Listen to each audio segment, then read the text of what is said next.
नहीं दिख रही।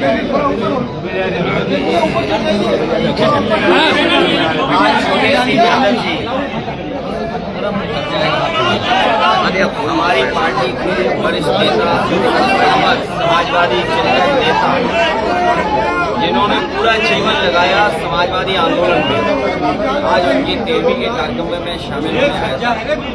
परिवार के लोगों से मिलने हमारे समाज में और हमारी परंपराओं में ये शामिल है। परंपराओं में शामिल है कि 13वीं के आयोजन में हम सब लोग मिलते हैं और याद करते हैं। उसी आयोजन में शामिल होने में परिवार के बीच में आया और एक ऐसा नेता खोया है जो संगठन और जमीनी चीजों को समझते थे, जानते थे।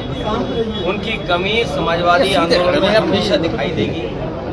हमें उम्मीद है उनके परिवार के लोग इस कमी की भरपाई करेंगे। और जो घटनाक्रम हो रहे हैं आजकल उत्तर प्रदेश में, जो घटनाक्रम उत्तर प्रदेश में हो रहे हैं, भारतीय जनता पार्टी चाहती है धर्म धर्म से लड़े, जाति जाति से लड़े, क्योंकि उनकी नकारात्मक राजनीति करने का तरीका है भारतीय जनता पार्टी का। जो एक तरफा फैसला लेते हैं, आम जनमानस को न्याय न मिले, उसी तरह के फैसले लगातार भारतीय जनता पार्टी ले रही है। भारतीय जनता पार्टी आपातकाल के 50 वर्ष पूर्ण होने पर हत्या दिवस मना रही है, क्या कहें? हालांकि एक है घोषित और एक होती अघोषित। अगर हम इमरजेंसी को याद कर रहे हैं तो हमें अभी इस समय जो इमरजेंसी चल रही है उसको भी ध्यान में रखना चाहिए। आज की परिस्थितियां ऐसी कि अगर पत्रकार सच लिखना चाहें तो उन पर पाबंदी है। जाति के नाम पर, जाति के नाम पर, धर्म के नाम पर भेदभाव है, भ्रष्टाचार चरम सीमा पर है। हमें आपको सबको याद होगा जयप्रकाश जी ने आह्वान किया था कि भ्रष्टाचार और महंगाई चरम सीमा पर है। उसी समय संपूर्ण क्रांति का आंदोलन चला, उसके बाद हमें आपको इमरजेंसी देखने को मिली। आज बताइए चरम सीमा पर महंगाई है कि नहीं है? चरम सीमा पर भ्रष्टाचार है कि नहीं है? चरम सीमा पर अन्याय पहुंच गया है। तो आज उस समय घोषित इमरजेंसी है और भारतीय जनता पार्टी इस अघोषित इमरजेंसी की कब खुशी मनाएगी? तो मना रहे हैं क्योंकि राजनीतिक उन्हें लाभ उठाना, इसलिए मना रहे हैं भारतीय जनता पार्टी के लोग। लेकिन आज भी तो अघोषित इमरजेंसी है। ऐसी इमरजेंसी में भी नहीं हुआ जो घटनाएं आज हो रही हैं।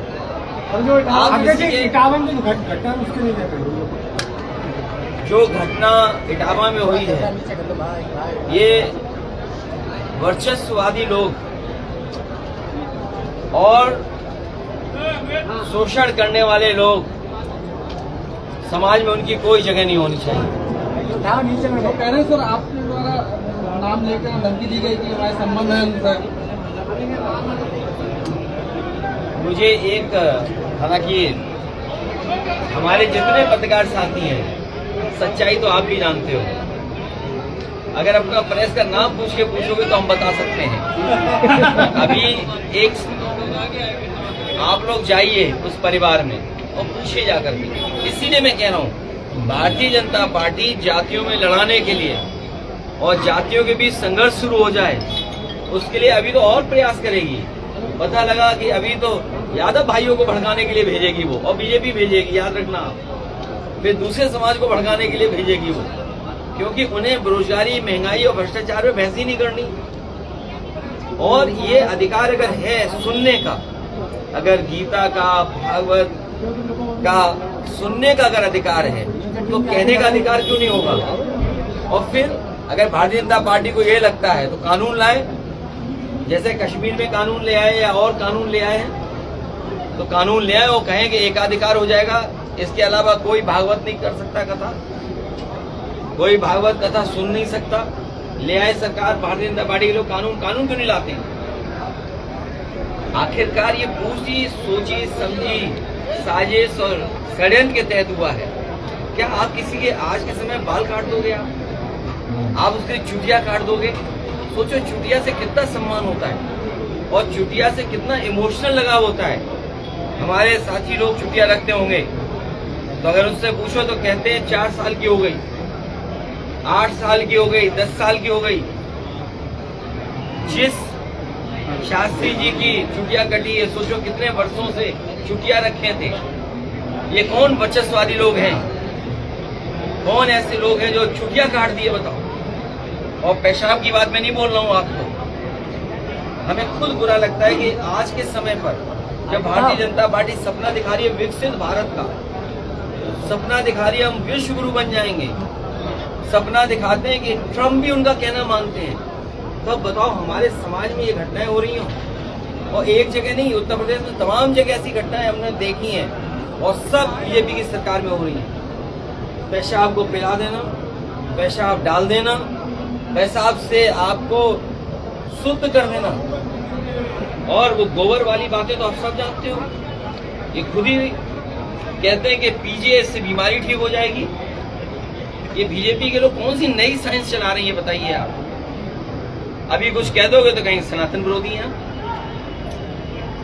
गोबर लेप लेना सनातनी है आप, गोबर फेंकना सनातनी है। बताइए अब ये नई परंपरा है, इससे विकसित भारत बनेगा आपका। ये मैं आपसे कहना चाहता हूँ कि स्वामी विवेकानंद जी ने कहा था जब शिकागो में गए और जब उन्होंने अपने भारत का हिंदुत्व के बारे में और भारत की संस्कृति के बारे में कहा, उन्होंने कहा कि हम उस धरती से आते हैं जिस धरती ने और जिस धरती के धर्म ने हमें ये सिखाया है कि हम टॉलरेंट हैं, हमारे अंदर धैर्य है, हम यूनिवर्सल एक्सेप्टेंस है हमारे अंदर, हम किसी को भी स्वीकार कर लेते हैं। अगर विवेकानंद जी ने ये समझाया तो भारतीय जनता पार्टी को क्यों नहीं समझ में आ रहा है? वायरल हो रहा है, वंदे भारत में पानी छू रहा है। वंदे भारत में सुरक्षित नहीं है, यहाँ सरकार में पानी छू रहा है। तुम एक ट्रेन की बातें कर रहे हो। मारपीट की यात्री के साथ बीजेपी ने पूरी सरकार में पानी छू रहा है भ्रष्टाचार का। आप बताओ पानी की टंकी, आपके जिले में भी तो पानी की टंकी बन रही होगी, बताओ पानी की टंकी कैसी बन रही है? और पानी की टंकी जो भी बन रही हो, लेकिन बताओ उसमें पाइपलाइन कितनी बड़ी बिछ रही है। बताओ हर गांव में शिकायत है कि नहीं? हर नाली खोद दी है। अभी मैं आ रहा हूँ, पूरा कूड़ा पड़ा हुआ है फरकाबाद। फरकाबाद स्मार्ट सिटी तो नहीं है? क्या हालत कर दी बताओ। सुनने में आया कि यहाँ कोई अगर जानवर भी खो जाए तो उसके लिए भी पकड़ने के लिए कोई व्यवस्था नहीं है। सुनने में आया कि कोई दरखास्त लेके जा रहा था, उसका कोई जानवर खो गया, उसको भी नहीं पकड़ सकती पुलिस। शंकराचार्य ने कहा है कि केवल ब्राह्मणों को ही है कि एक लोग कथा कह सकते हैं। ये किस ग्रंथ में लिखा हुआ है? कोई ग्रंथ तो होगा। हमारे उपनिषद हैं, हमारी धार्मिक किताबें हैं, तो बताओ जिनके बाल काटे गए, जिनकी चुटिया काटी गई, वो अपने भगवान की भी नहीं भगवत गीता गा सकते, अपनी कथा नहीं कह सकते, अपने भगवान की नहीं। आप बताओ हनुमान जी की जाति किसने बताई? प्रभु श्री राम की जाति किसने बताई?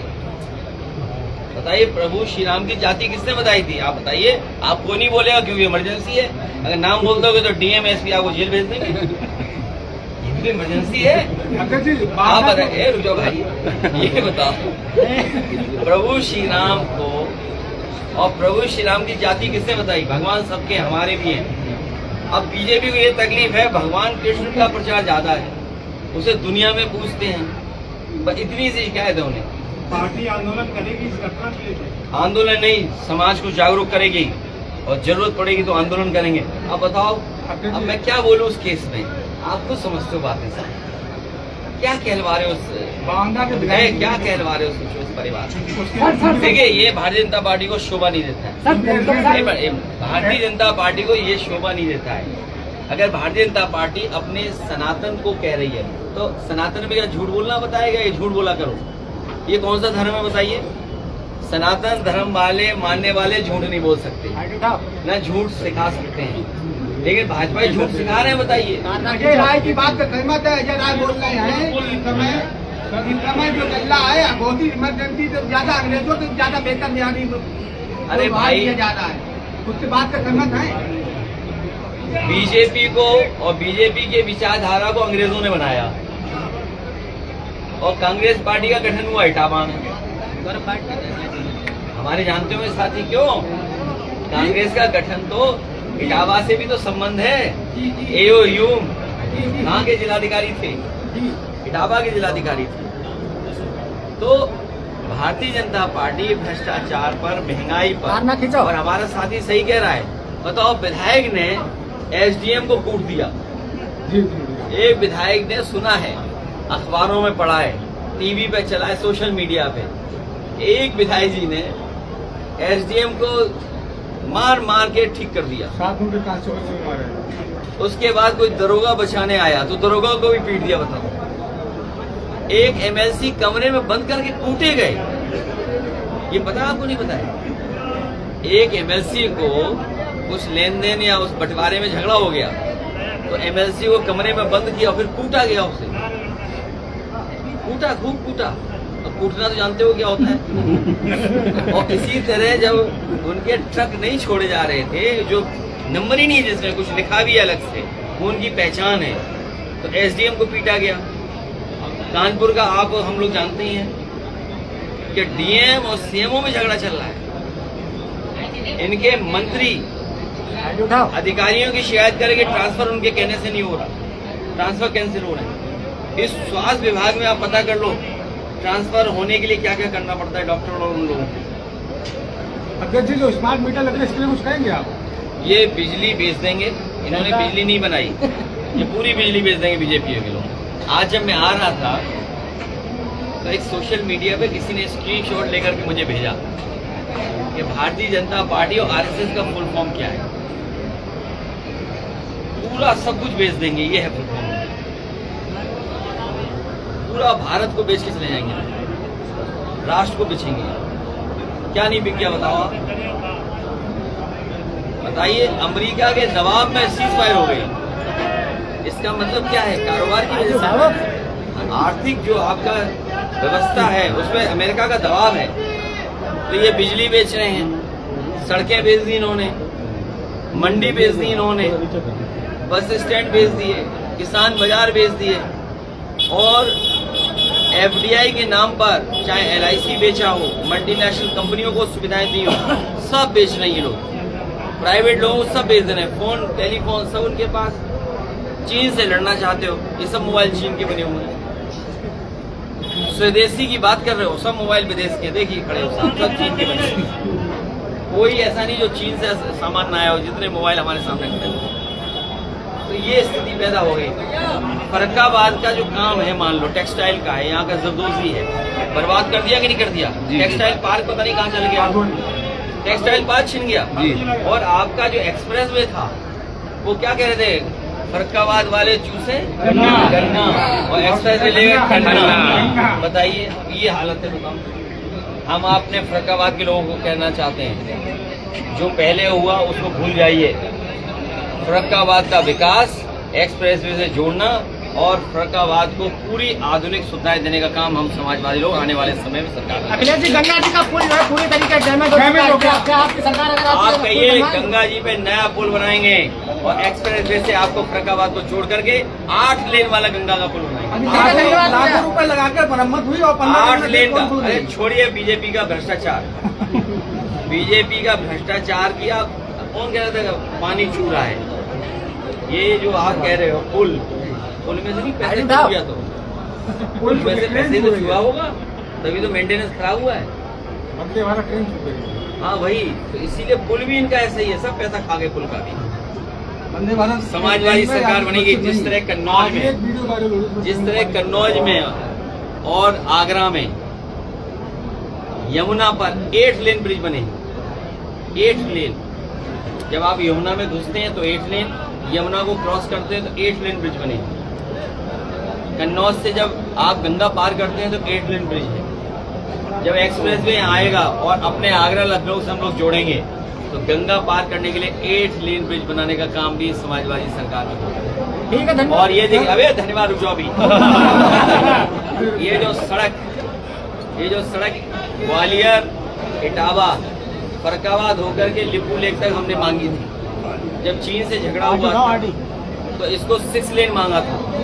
आप बीजेपी वालों से सोचिए, 6 लेन सड़क मांगी, 4 लेन का आश्वासन दिया और बना रहे 2 लेन वेब शोल्डर। बताइए कितना बड़ा धोखा दे रहे हैं। भविष्य में अगर हमें चीन से मुकाबला करना पड़ेगा, तो अगर हमारी फौज को आने जाने का सबसे साधन और कैंटोनमेंट को जो जोड़ता है, चाहे वो ग्वालियर का कैंटोनमेंट हो, फतेहगढ़ फरक्काबाद का कैंटोनमेंट हो, बरेली का कैंटोनमेंट हो, रानीखेत का कैंटोनमेंट हो, और बॉर्डर तक जाने के लिए और चीन से सुरक्षा और कम समय में फौज पहुंचाने के लिए ये सड़क अच्छी थी। पुलिस में जो भर्ती हुई है, उन्होंने कहा है कि नियुक्ति जो कर्मचारी लग रहे हैं इनका क्या?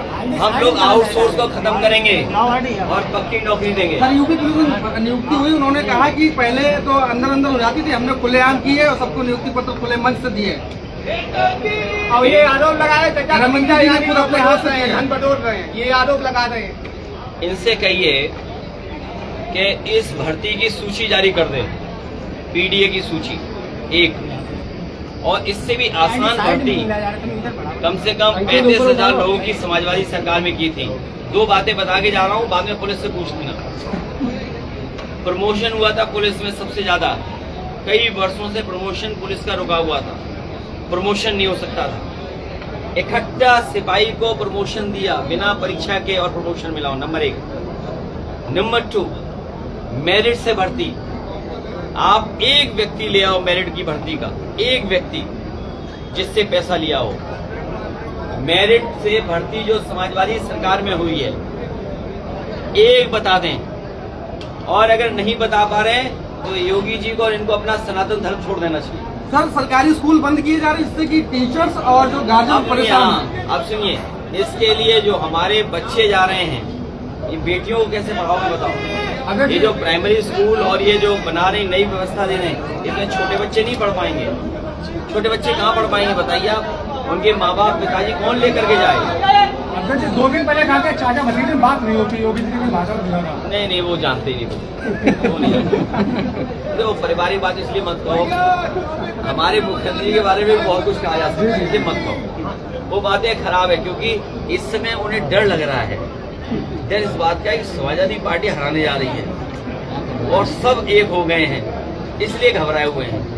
आप समझिए ना घबराए क्यों हैं?